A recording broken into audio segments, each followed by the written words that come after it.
À Arras, en ce week-end de la Nativité, ils étaient un peu plus nombreux à les soutenir devant le Palais de la Source, anciens salariés, élus, anonymes. Les 4 grévistes de la faim poursuivent leurs actions, un sujet social qui ne laisse pas indifférent. Jean-Jacques Morel, avocat et ancien élu, nous donne sa lecture de ce dossier. Je pense que c'est un dossier qui est scandaleux à double titre. D'abord, je n'ai jamais vu un président du Conseil général se moquer à un tel point de la justice. Voilà plus d'un an, une décision judiciaire a condamné le département à indemniser ces personnes. Et pendant un an, on n'a rien fait. Le dossier a dormi en dessous de la pile.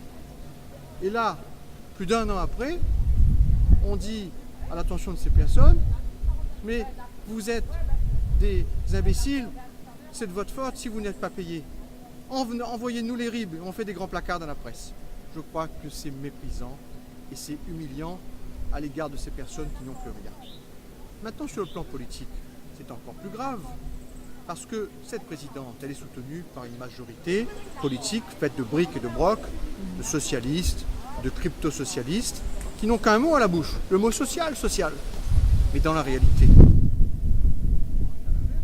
regardez les pompiers, regardez la race.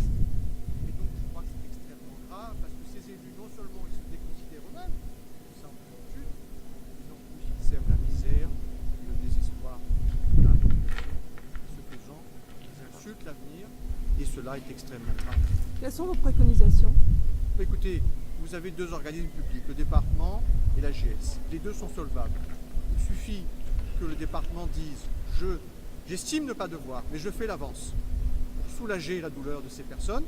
Si je gagne dans l'accord d'appel, je récupérerai les fonds auprès de la GS, qui est un organisme public et donc solvable. Il y a longtemps qu'un responsable politique digne de ce nom aurait trouvé une solution.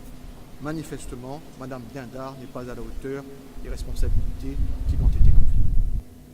Une autre réaction, celle de Patrick Fary, membre de l'association ATTAC, issu du mouvement altermondialiste. Il est également partenaire du prochain forum social qui va se dérouler en février prochain. Voici son opinion.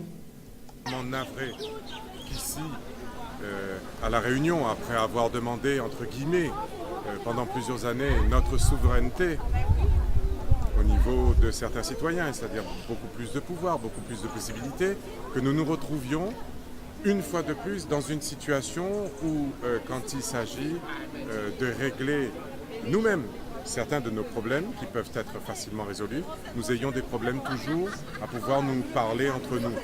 Et que, la solution, c'est toujours de se retourner vers l'État.